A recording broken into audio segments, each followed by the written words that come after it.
If you're sitting in a chair, taking a break, and you know there's something you're supposed to be doing, especially about your business, a phone call you're not returning, some work that you left undone, some equipment you need to run across town and buy, some maintenance you need to do on your stuff, anything. If you're not doing that, you're never going to be successful in business. When it's time to jump, you're going to know it. You're just going to know it. How would you know? You would be frustrated. You would be a little bit unhappy. You would be maybe short of money. You would be in a situation where you're out of alignment. I'm going to ask a rhetorical question. I mean, who else would you do it for? Who else is there? I mean, yeah, you can modify and change your personality. You can modify and change your behavior. We all need that. But the core, that might be back to the tag on your toe. Hey guys, welcome to Unlocking Potential. I just had an interview with Kevin Lee, the Tree Whisperer, where he speaks about his life, how he became the Tree Whisperer, how he got into learning about trees, how he stayed true to himself in creating his business, and how he had to adapt his business over time through different challenges, economic challenges, and then physical challenges. We also speak about life and philosophy and Buddhism and how that has impacted his life and his happiness. I hope you enjoy the podcast. Yeah, and I see you got a lot of books in the background there, so you've Well, learned a few things. I've read some things, but it's mostly just insulation. It's a really good way to line the walls of a cabin. So you work as an arborist, and you're known as the Tree Whisperer. Yeah, we're still running on that one for sure. Yeah. Customer gave me that name. Yeah. Kind of comes from an old movie called The Horse Whisperer. Yeah. And it's supposed to be all about, connection and love as opposed to, breaking them down, Yeah. When did you how did you end up being an arborist, and how did you end up knowing that was sort of your calling, and where did that all begin? Yeah, well, when I look back on it, quite a few things in my life had happened where, after years of being an arborist, I could look back and say, well, I was already on the path many years before I even knew what an arborist was. I just had things happen in my life that came together to support that. In other words, some things happened where, you take a step, next step, and I can look back and see now that there was a series of steps that led to, where I got to, where I started from as an arborist. Some of that stuff goes as far back into my childhood as a kid that liked to be outside and climbing trees. And, that kept on for a long time, well into my teens. And then a life outdoors, mountaineering, backpacking, lots of serious hiking.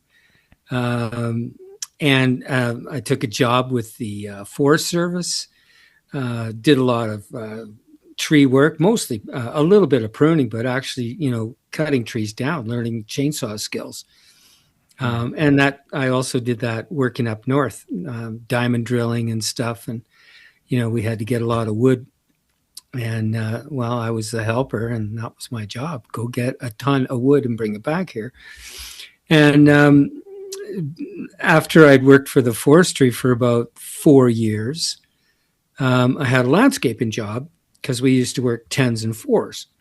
And I had a landscaping job on the 4s because I was like 25 or 24 years old and had a lot of energy and, just needed stuff to do all the time. So, I was working on trail crew. On my days off, I was working for a landscaper.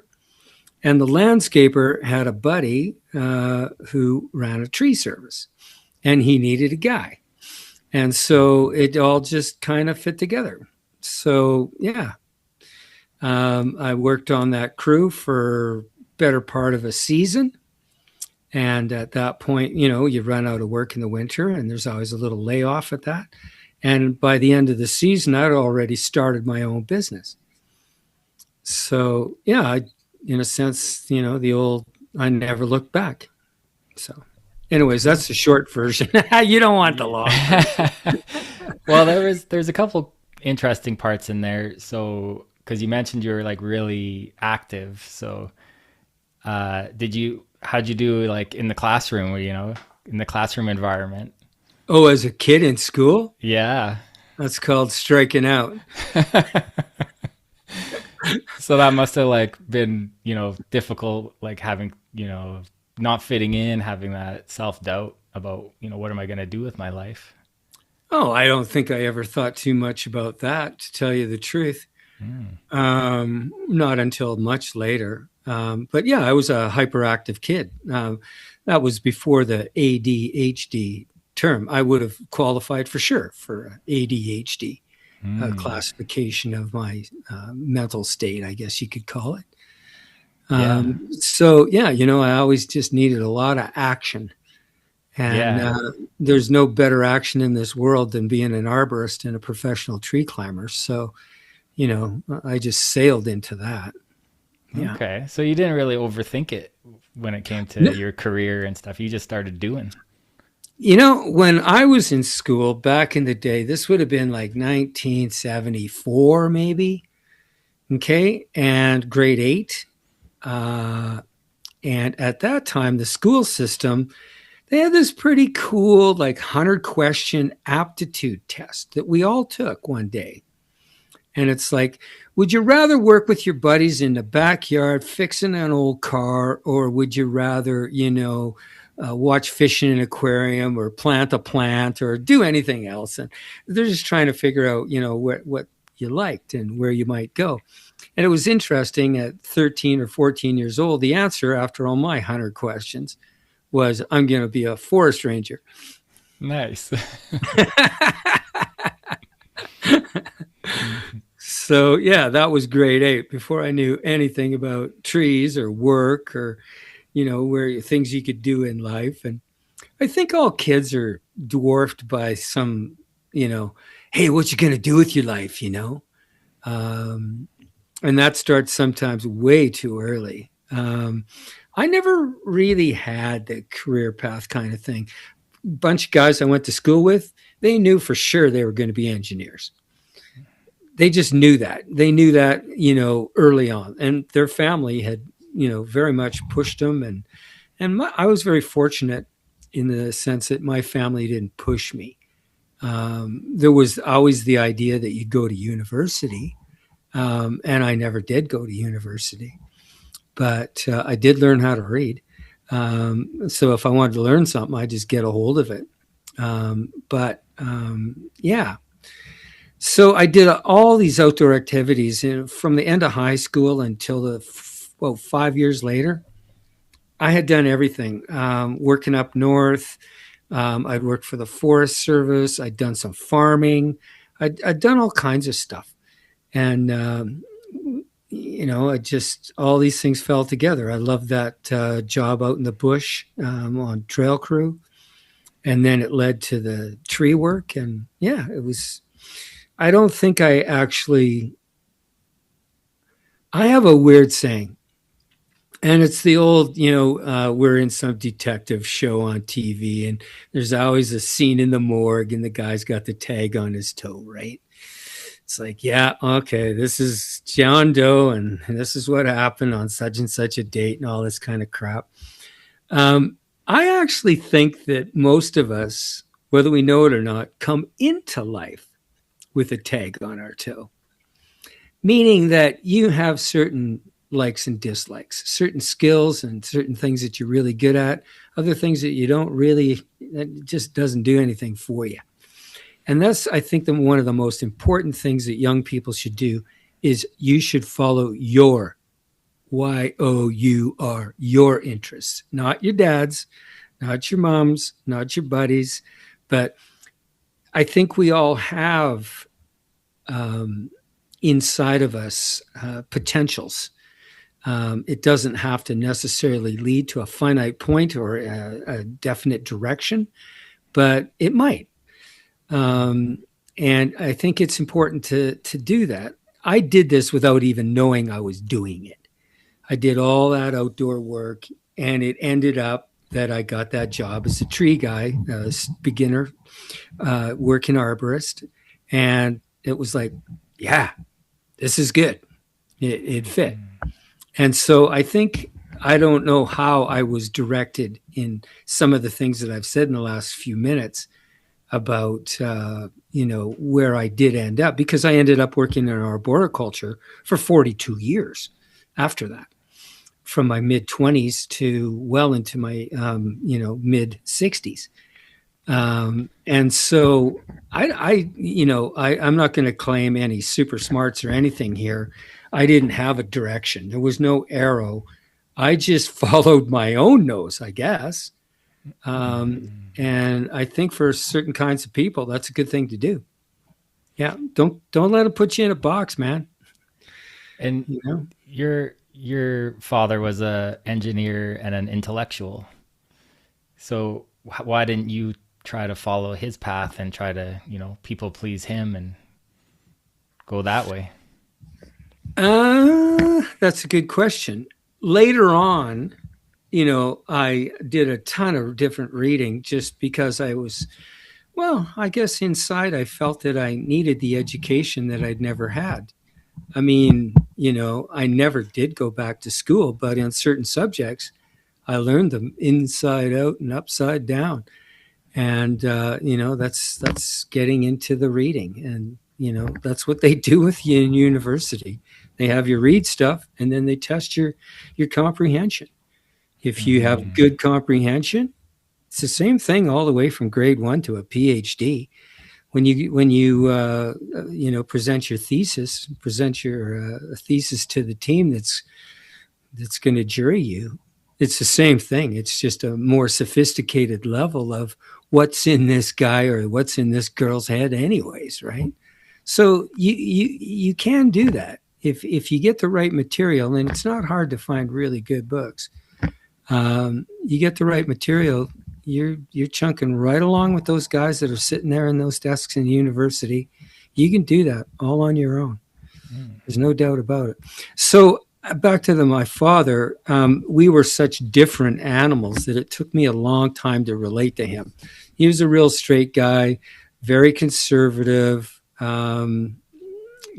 It just had a plan in life, or I don't even know if he ever did, but he certainly seemed to have a connect the dots kind of life that moved him through, and as his abilities and skills changed and he grew, he'd had a lot of different kinds of jobs, but they were all very technical. So yeah, it took me a long time. I loved my dad, apart from the difficulties we'd had back when he had a hyperactive kid in his house. And, I think that most people really do naturally love their nuclear family. To me, there's something really wrong with that. You have to have some really bad stuff there to not love your family. And so I guess on one level, I just really wanted to relate to the guy. He was interesting. He was really smart. And I thought, well, I can do what he can do, I'm pretty sure. So, for example, he had wicked language skills and was a great writer and editor. And his real skills was as an editor. He understood so many things about the construction, syntax, usage, all of the just kaleidoscope of amazing different knowledge bases and skills that go into, being good with language.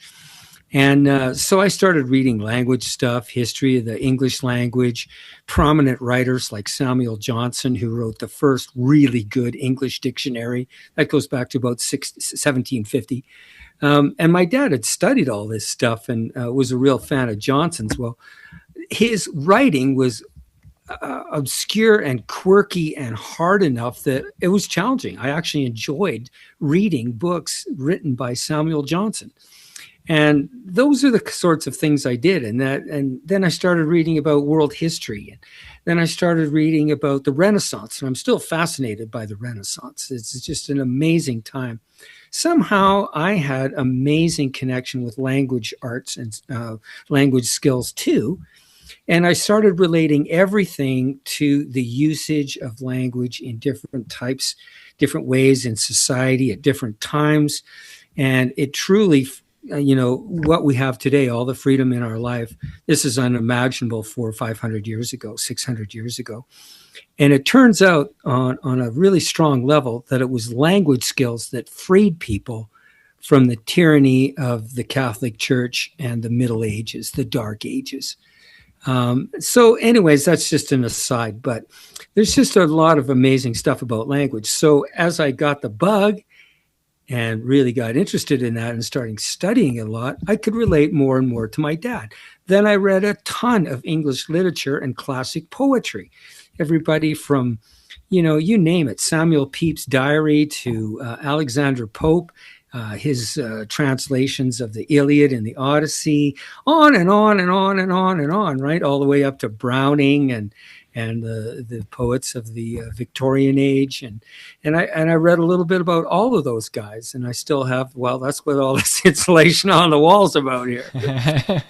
Yeah. And so my dad was always interested in literature too. So that gave me another thing to relate to him. So all of a sudden, anytime we showed up in any situation, family barbecue, social situation, or anything, we would always just end up, we kind of started a conversation 30 years ago, and it's like knowing somebody that well and their interests. And so we never ran out of anything ever to talk about. We always had lots to talk about. It's just different things would come up about all of that vast study of literature and language. And it's big. No one can get around that whole thing. It's huge. So you read a lot. You've read a lot about philosophy and literature and even Zen Buddhism. So what have you learned from that? One of the most important things, I think young people get kind of sucked into philosophy. There's an amazing thing. And I think a lot of people think that if you study philosophy, you get right down to the marrow. I mean, this is it. This is the thing itself. And that's not true. Some philosophy is close. It gets pretty close. But what you're doing when you're reading philosophy is you are reading one specific man's ideas. He didn't talk to other people a lot. There's no sort of overview or umbrella there. They would take a subject, like one of the major subjects is epistemology. Okay. So this is the nature of knowledge. How do we prove that we know what we know? And that in today's world gets very, very technical and really nice, I want to say cute little arguments and stuff that you try and put an argument in a box and make sure that nobody can pick it away or pick a thread out of it. To me, that's not the pursuit of knowledge or truth. That this is more of a method study. So a lot of modern philosophies like that, and a lot of ancient philosophy is just a man's life, his thoughts, his opinions. There is tons of good stuff, don't get me wrong, but it is not the word of God. It is just the word of another man. And sometimes they were a little bit extreme. One of the most famous philosophers critiqued in the modern age is a guy called Descartes. And he was a French philosopher, approximately about 1600. And Descartes got into big trouble because he's sort of cited as the father of dualism in our society. Dualism can be really bad because he separated mind and body and did a lot of weird and sometimes cruel experiments on animals. And he came up with the great I think therefore I am, right? And but at the core of that is dualism. And there's a lot of problems with that because what dualism does is separates us from the world itself. It creates a sort of different self, a different mindset, a different I as a separate being, as opposed to you, as opposed to this tree, as opposed to the starry night, whatever's going on. Buddhism and a lot of connected thinking, and there's many schools. You don't have to take Buddhism. You don't have to take DeMartini. You don't have to take any of these things. But these are the schools that try to have you reduce dualism rather than grow it in your mind. They are trying to help you connect. Realize that, there is a whole continuity running through this universe, through our lives, through our days, and seeing ourselves as a separate unit that can be insulted very easily, or angered very easily, or pleasured very easily. Those are, in a sense, weaknesses. If you're like that a lot, and I was like that a lot back when I was young, you get into trouble a lot. If it's really easy to insult you, you need to work on that. You need to realize that the world is not here just to insult old Kev or whoever you are or what's going on. You build these situations from the things you see. Events come together that just, it's not reality. It's just causes and conditions come together. And if you react to them, you're missing the point. You're missing the point that you can just observe this rather than taking it personally, back to the dualism thing. And you can just let that flow. If you don't have that, any kind of the place to start, honestly, is just knowing this stuff. You can spend your life, all searchers, all wise people, will study and think and learn and grow and try and become a better human being with less dualism in their life and more, connection, let's say. And so I think the most important place to stay, and a lot of us never get beyond this. I don't think I have got beyond, but I'm now aware of it. I'm kind of watching myself, and I know that, it's a mistake to think that driver doesn't hate your guts. That driver is not out to ruin your day. You had to slam on the brakes or else you guys would have had a car accident. He's having a bad day. He's distracted. He doesn't care. You just happened by chance to be there. Maybe that chance was a lesson that you either picked up or maybe you missed it. So let's go back to where you were on your path to, doing lots of different activities and just sort of taking action and trying things out. And then you eventually decided to start a business. So there are people out there who want to start a business, but it never happens, or they get stuck in their head. So how did it come so naturally to you, and kind of maybe describe that process? That's actually pretty simple. If you're sitting in a chair, taking a break, and there's something you're supposed to be doing, especially about your business, a phone call you're not returning, some work that you left undone, some equipment you need to run across town and buy, some maintenance you need to do on your stuff, anything. If you're not doing that, you're never going to be successful in business. You got to give her. That's all there is to it. And most businesses, some of the most famous businesses in the world started as garage bands. A lot of breweries and guys that just did stuff, plumbing company, furnace and repairman, tree service, you name it, musician, but you got to keep playing your guitar. And, in the tree service, that's just some of the other things I mentioned. If there's work to be done, you do it. And it's very important to do that. One of the most important thing that happens right away is you can't do business unless you can talk to people.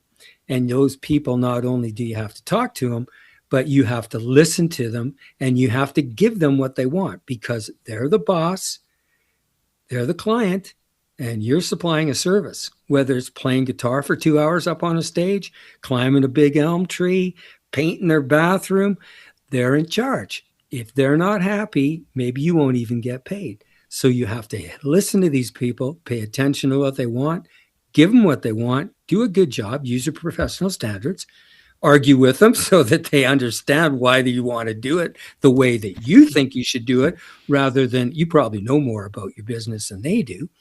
So I spent half my life teaching people about trees so I could work on their trees in a way that worked for me. In other words, really kind to trees. And so, yeah, that's just a huge other part of it. You got to be people pleaser is sort of kind of sounds bootlicking. You don't have to be that kind of person. You have to let them know that, they will test you and ask you questions. They want to know that you know your stuff. They will. A lot of people know something really good. It tends to be what they do in their work, in their life, in their job. They don't know a lot about what you do. Again, maybe it's a tree thing. So, they've heard a few things. The neighbor did this, blah, blah, blah. They think they have an idea. They're pretty sure they do, because we all need that. It's just people come to the marketplace with that kind of confidence. It's your job to give them the truth, give them your slant on the truth, tell them why you're giving them your slant, as opposed to, I don't work like those guys, because they're really hard on trees. And so always do your work that needs to be done. If it backs up, that's fine. If they phone you and say, where are you? You say, you apologize, and you get there as soon as you can. And always work on your people pleasing. And again, not a bootlicking term, but you cannot run a business with unhappy clients. That's just all there is to it. So, yeah. How did you get your first few clients, or how did you get things rolling in the beginning? I think a lot of people use their existing community.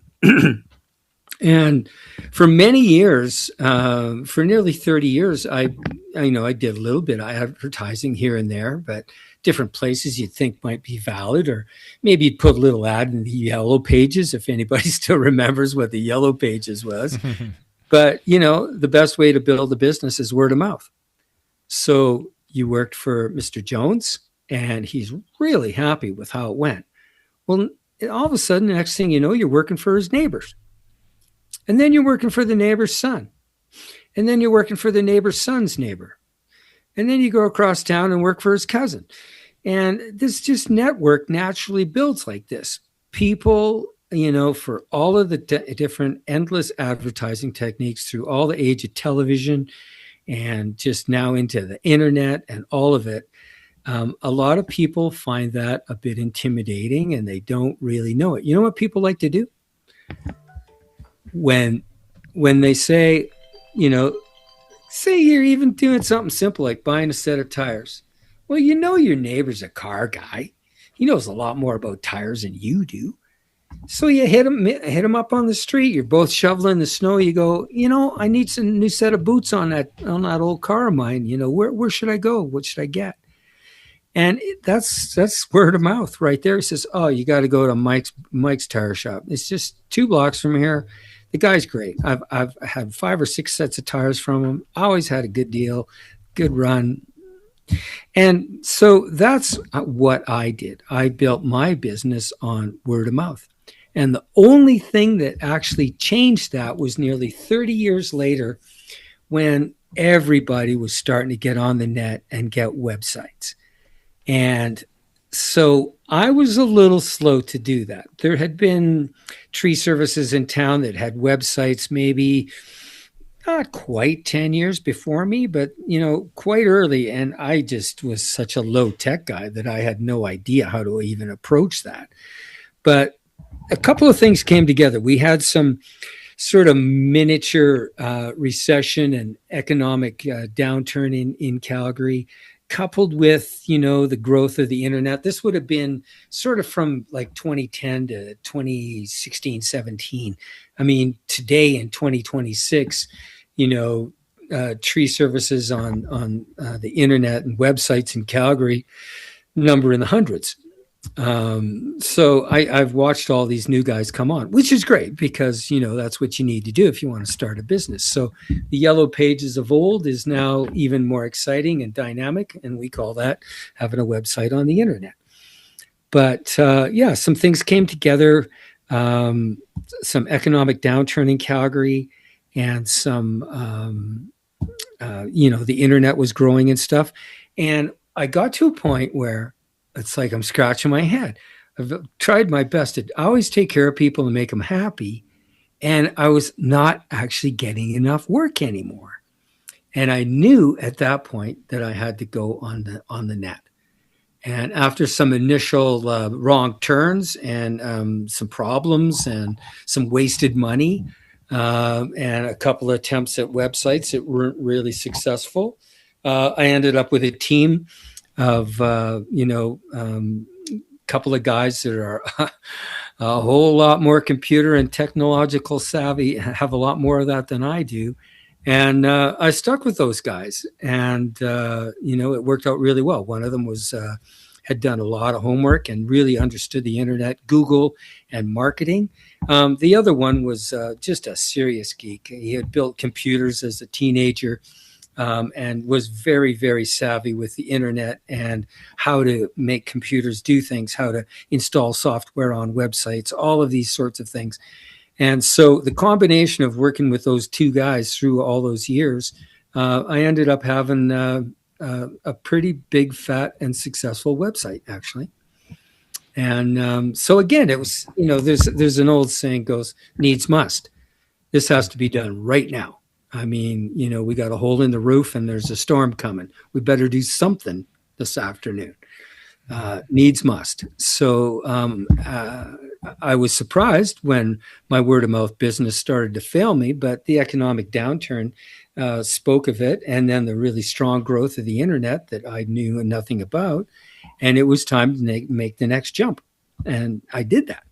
I grabbed a hold of it with both hands. And as I said, I ran into a couple really smart key guys that, supplied the technology. I was the creative one. I paid them for the work, and I came up with ideas, and we tried all these different things, and it was a winning combination. So all on a very small scale, but it was enough for me.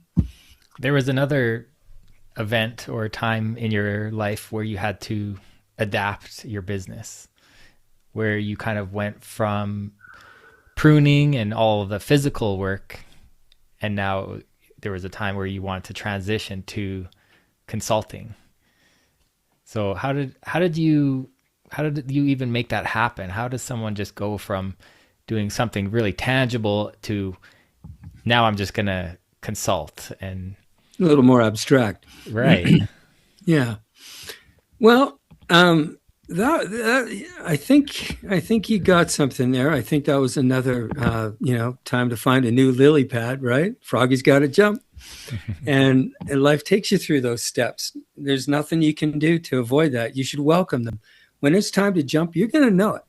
You're just going to know it. How would you know? You would be frustrated. You would be a little bit unhappy. You would be maybe short of money. You would be in a situation where you're out of alignment. Again, we're supposed to stay in alignment with the universe, and that's a subject that I don't know much about. But if you have trouble in your life, you're out of alignment. So these frustrations are kind of like signals coming at you, like something to pay attention to, saying it's time to change. I think so. Froggy's got to jump. And so, one of the strongest parts of the idea of leaving the actual physical, physically doing tree work behind, or at least, doing less and less of that, was that I was aging. And I took my trade about as far and as long as I could. And I worked physically still as a tree worker. Those trees weren't as big as they were when I was in my 30s, but I continued working physically until I was 58 years old. I loved my job and I loved the tree work. And as long as I was still pretty good at it, there was no way I was going to do anything else. It was that good of a fit. I was very, very lucky with that tag on my toe. But, there's no way you can stop time zero. The wheel turns. And, another thing that had happened about that time was the idea that I wanted to, you learn a lot. If you do something a lot and you read about it a bunch, you're going to accumulate knowledge through the years. And I wanted to write a tree book. And I did do that. It was kind of right at the start of COVID. That's my joke. It was my COVID project. Yeah. And one of the most amazing thing about writing that book was it's like I got through and I'm pretty happy with the book, and it's very, very helpful to a homeowner. But what I did when I was working on the material for that book is I realized I had what I considered a lot of like big burning holes in my knowledge. It's like, okay, I can talk a good game here, but do I really understand what happens in the tree when this event occurs or whatever it was, right? And so it was at that point where I decided it was time to take my reading and language skills and apply them to studying botany. And this all came together at about the same time when I started running my consulting business. And so right up until today, in the last 6 or 7 years of the consulting business, I've always continued reading and studying. And honestly, the knowledge that I gained from my several hard winters of really putting in the hard time in the botany textbooks, basically university textbooks is what they are. And again, you don't have to sit in their chair; you can sit in your chair, and it worked for me. And the knowledge that I have now compared to when I wrote the book it's much greater, much deeper and wider. And one of the strongest benefits of doing this was just knowing that I had very few holes in my jigsaw puzzle. This is a metaphor that I'm using, thinking of the whole knowledge base that you could have about whatever it is that you're good at in this world. How many holes are in your puzzle there? And back when I wrote the book, there was a bunch of holes. And now there's not very many. And it was just a really good thing. I thought if I was going to offer, people were going to pay me to come and talk, and I was going to have a good look at their property and have a good look at their trees and tell them in what direction would be the best for them, what's best for your trees, what's best for you, and, to just deal with this on a very useful level. All of that extra knowledge is very few people ask me those kinds of questions. But I've learned how to take that intricate and sometimes very complicated and technical vocabulary. I've learned how to turn that into just sort of street talk. And so they get it without me having to get all technical on them and get into negative water pressure or whatever was going on there to move some fluids through certain tissue in a certain part of a tree. And most people don't want that. Once in a while, I ran into a dad. His daughter had been studying botany, and he had got into that with her.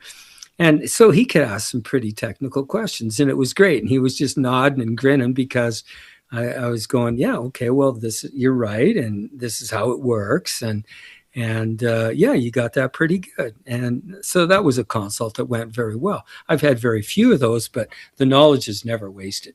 That's for sure. And it's like the average tree guy is a doctor that doesn't really know how your body works. He knows how to sell you stuff. He knows that you've been set up by the great North American marketing machine to buy the product, but he can't really tell you how the body works. I don't like that idea that my doctor doesn't know how my body works. I'm the kind of doctor that knows how your body works. And specifically, what I'm saying, I know how the tree's body works. So people get into different thinking, wrong thinking sometimes, very commercial, very focused on the buck. And they're not really, hitting it square or straight or solid. They're more focused on the sales, less focused on the body of the tree, what's going on with it, and how it works. Many of their customers don't really want to get into that. So, the commercial tree service does really well. I work for people that have questions.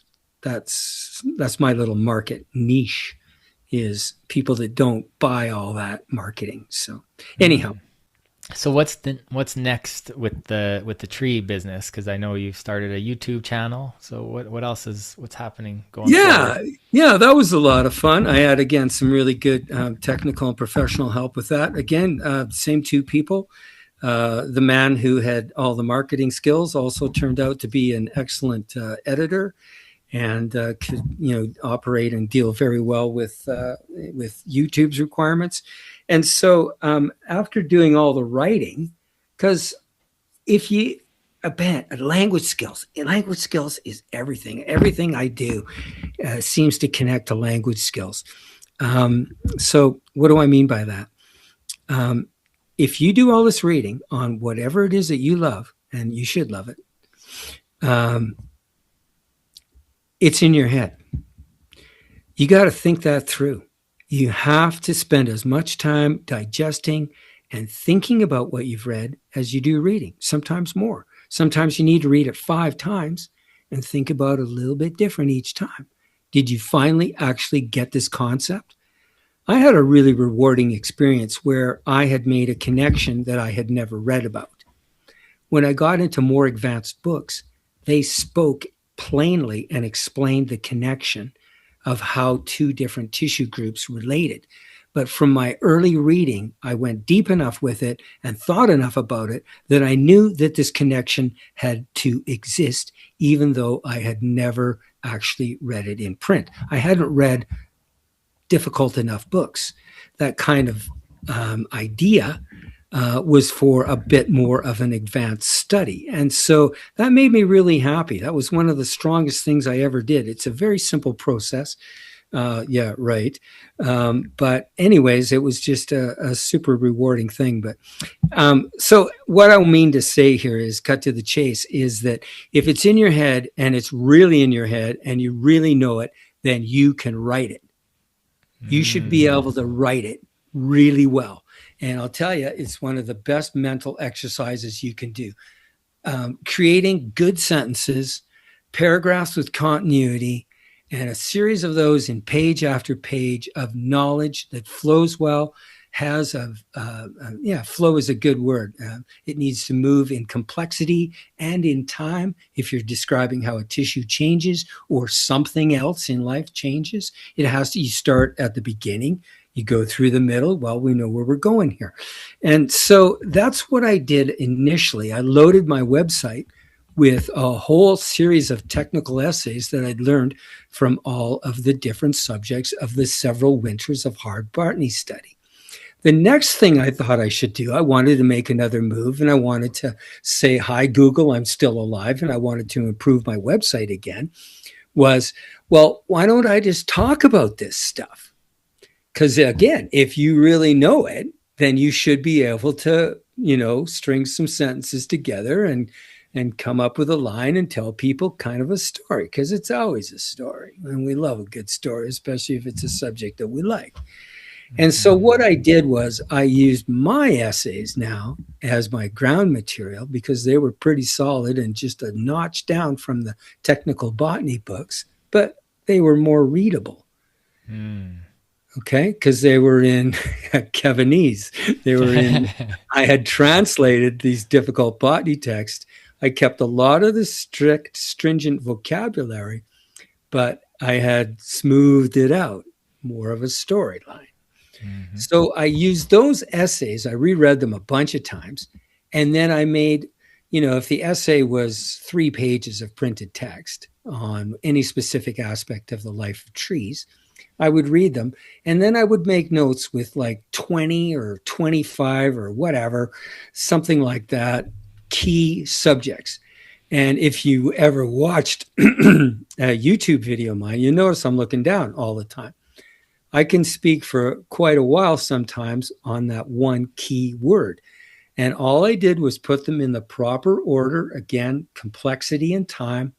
And then I put them on a piece of paper and I turned on the camera and I started talking, and I went from word to word to word to word, connecting and filling in all of the details about that subject. So that was a lot of fun. And so I took 10 major subjects that I had written on. I've written on more than 10, but 10 was enough. I wanted to really just get this to the core. And so I did 10 of these YouTube videos on these different channels.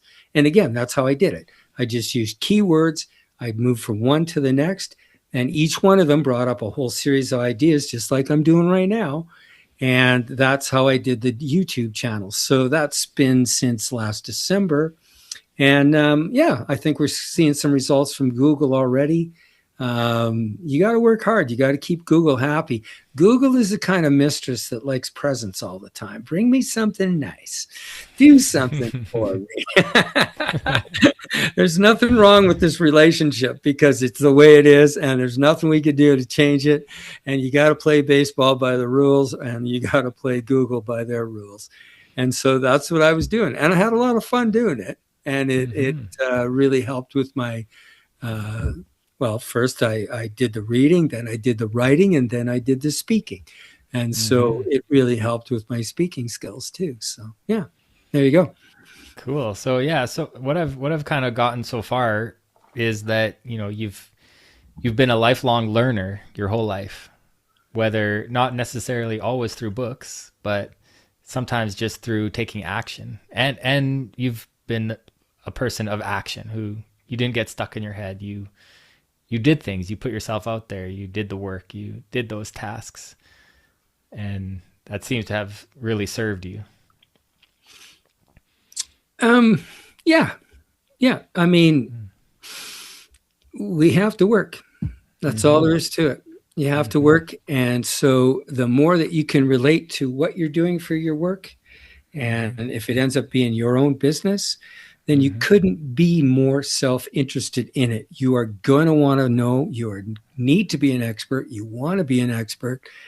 You need to know the material, and you're going to enjoy it in different modes. Like I've spoke, of reading, writing, speaking, and always relating to people. It's people. It's all the time. It's people. Like you said, don't get stuck in your head. How many people are in your head? Well, I'm multiple personality disorder. I've so far met 15 of them, but that's not enough to carry you through life. You need a whole lot more people than 15. And so they're out there, not in there. And so, yeah, that's where we got to go, right? And it also sounds like you really stayed true to yourself right from the beginning. Right from the beginning, you knew what was the right thing for you to do, that was the right work for Kevin. I'm going to ask a rhetorical question. I mean, who else would you do it for? Who else is there? I mean, you can modify and change your personality. You can modify and change your behavior. We all need that. But the core, that might be back to the tag on your toe. You're kind of who you are. You might get softer, sweeter, better, smarter, more polite. Who knows? Maybe we all need some of that. But, who you are is very little of that changes, I think. Yeah. Even through some very serious encounters or very strong experiences that you can sometimes run into. Yeah. That's a good thing. That's okay. I mean, it's part of human consciousness. There's a lot of babble about, I don't know, just, look, the Dalai Lama has a self and an ego, and he knows it, and every other Buddhist monk in the world knows it, and all smart people know it. But he's a guy that has worked very, very hard through a long, long life to try and connect as much as possible. I've never met the man or been in any of his seminars or talks or anything. I mean, he's like the Buddhist rock star, right? He comes to Calgary, he fills the Saddle Dome. People just want to touch him and get close to him. And understand, if you're in a room with him, the energy in that room is amazing. This is a guy who has taken himself and his ego down to pretty much a minimum. I don't know this for sure, but it's my impression. Lots of books that I've read speak of him quite a bit. I do have books of his, actually, but he's not my favorite writer, but that's my problem. But this is a guy that has reduced his self and his ego to the minimum amount, and you cannot eradicate it. The whole concept, I think it's almost like a lie in especially in Buddhism, is the fact that, we're all going to attain enlightenment and then nirvana and stay in this, I don't know, dream place or something. That is just not possible. It's good to experience that state. I've experienced very little of that in my life. I have had some interesting experiences that way. But where we stay is here in what Buddhists call conventional reality. Okay? And But the Dalai Lama, I understand that his ego is minimal. His dualism is as minimal as probably possible. His connectivity and universality is as great as possible. And so he looks at you and loves you and cares for you and would like to make your life better. That's what Buddhists call a bodhisattva. All loving people have that. You don't have to be a Buddhist. Mother Teresa, pick any example you want, Gandhi, anyone who has definitely denied themselves and put themselves out for the people and done something to change the world or make their society better or just to feed children or anything, that takes a distinct lack of self and a lot of universality, connectedness. So anyways, walking along the edge of my knowledge base there. So no, but it sounds like the main message is to just strive to be as loving as you possibly can. It's amazing. You pick up a sandwich at a convenience store because you're in a hurry. And, it feels like the world's all on me today and I'm behind and I tried to get some money from some people that owed it to me and I'm late for another job and I got to settle for a quick lunch on the go. But if you look at that sandwich, like let's just take the bread, okay? The bread is not just bread. Bread doesn't just fall out of the sky. You know how many people worked hard to make that bread and put it together in that sandwich? Same thing. Is it a ham sandwich? Well, a pig had to die for you to have that sandwich. Same with the mustard seeds. Same with the leaf of lettuce. And by the way, every time it was changed, moved, cleaned, washed, changed, adapted in any way, there was human hands there, like the people that sew your clothes, the people that grew the cotton, the people that cleaned it, the people that made thread out of it, the people that then wove it. Then they cut it up into pieces, sewed it together. That shirt fits pretty good. All these loving hands went into you having a shirt and a ham sandwich on you running away, thinking the whole world's after you and you're having a bad day. It's all connected. There is no possible way that we can live in this world without all the love and input of so many strangers' loving hands. This is the true basis of how this planet works. Yeah. Anyways, this sort of us versus them mentality. Mm-hmm. You know what? Kind of a recipe for disaster in a way in your own life. Simple thing like driving in traffic. I understand down in Dallas, Fort Worth, that there's 40 or 50 fatal shootings on the freeway system in that giant city every year. This is road rage taken to its Texas final point. Okay. Guy gets cut off or sideswiped or some driver is just, not living up to his standards. And they shoot them. They kill each other on that freeway all the time. I've tried a lot of different things because I used to take my driving way too seriously too, and my place, and no one's getting ahead of me. And Calgary's a famous city for, you just watch how many people won't let you in. So my reaction to that is, well, I like to let people in. But one thing that's pretty cool about drivers, because there's something really cool. Driving is like nothing else. You can have really great experiences in the Safeway aisles too with strangers. But I found that yielding or even just not being so selfish on the road and just doing a little eye contact and a little wave once in a while, and it's amazing. People will wave back.